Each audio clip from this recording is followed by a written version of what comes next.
Ladies and gentlemen, I hope you're good. I hope you're great. While I was going through online stuff and everything, I came across the statement from the EFF.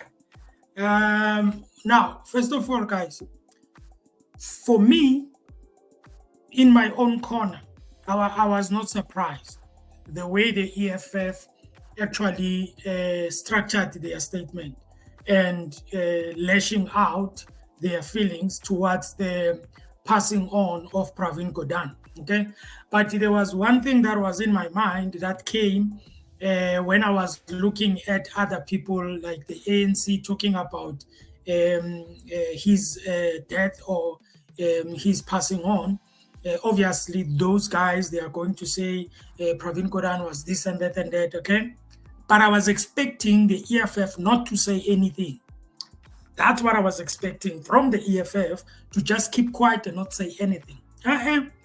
They decide to say, you know what? We're going to tell you guys how we feel. EFF. I clap once. All right, let's read here. It says, I hope I'm going to read quicker. It says, EFF statement on the death of Pravin Gordhan. It was on the 13th of September, that was Friday. The Economic Freedom Fighters notes the death of Pravin Gordhan without any pretense of sorrow. Wow. Gordhan was a man whose legacy is deeply intertwined with the destruction of our state-owned enterprises and the betrayal of the people of South Africa. We cannot mourn counter progressive forces that stood against the potential of building a successful sovereign country that serves the people.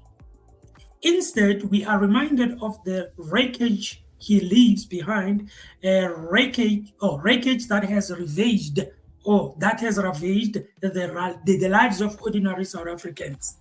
His rise within the ANC ranks led to his appointment as the Minister of Finance in 2009 under President Jacob Zuma, a position he held until 2014 and then again from 2015 to 2017 after briefly stepping down. However, Gordhan had already been pointed out earlier for his destruction role in the struggle for liberation when he was named by ANC President Oliver Tambo as a key member of a secret Indian cabal of the 1980s.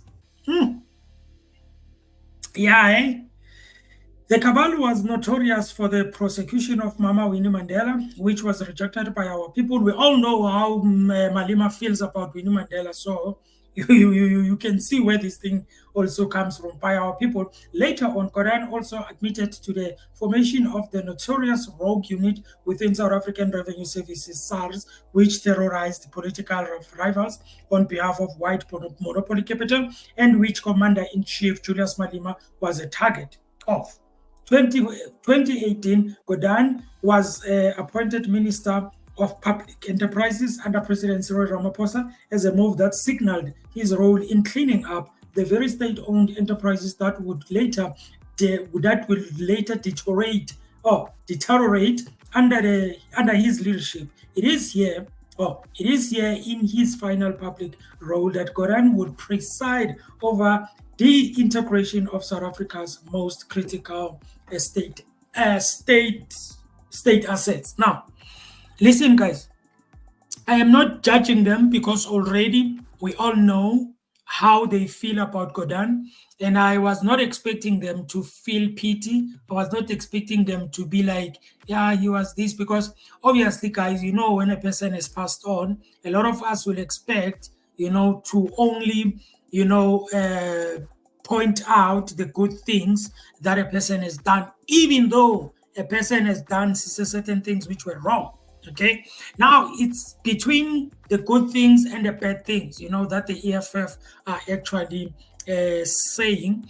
And I'm not going to judge anybody. I'm not going to. The thing is, guys, if you think that if you were sitting there and you were expecting the EFF to come up with a statement that was going to be not controversial, you were wrong. And I think at the time when you thought that, I don't think that you were honest to yourself. We all know how the EFF feels about Pravin Gordhan. Okay? So, anyway, with that said, I would like to say condolences to to the family of Gordhan. I hope that they are strong where they are and everything like that. Okay. What do you think, ladies and gentlemen? Tell me, do you think this was a good move? Or maybe they could have like stayed behind and not say anything and all that. Now, when I say a good move, I mean the statement, the fact that they made a statement like this. Was it a good thing to do? Or maybe, it's up to them what they do, because obviously we can't control what people say. For me, at the time, I was like, nah, I was surprised because they released the statement. If they didn't release any statement, I would have said, yeah, I was expecting that. But they released it. Hey, ladies and gentlemen, you can tell me what do you think. I will see you in the comments. Thank you so much. Like, share, subscribe to the channel. I appreciate it. Sharp, sharp of it too. Have a good and a wonderful day. Sharp.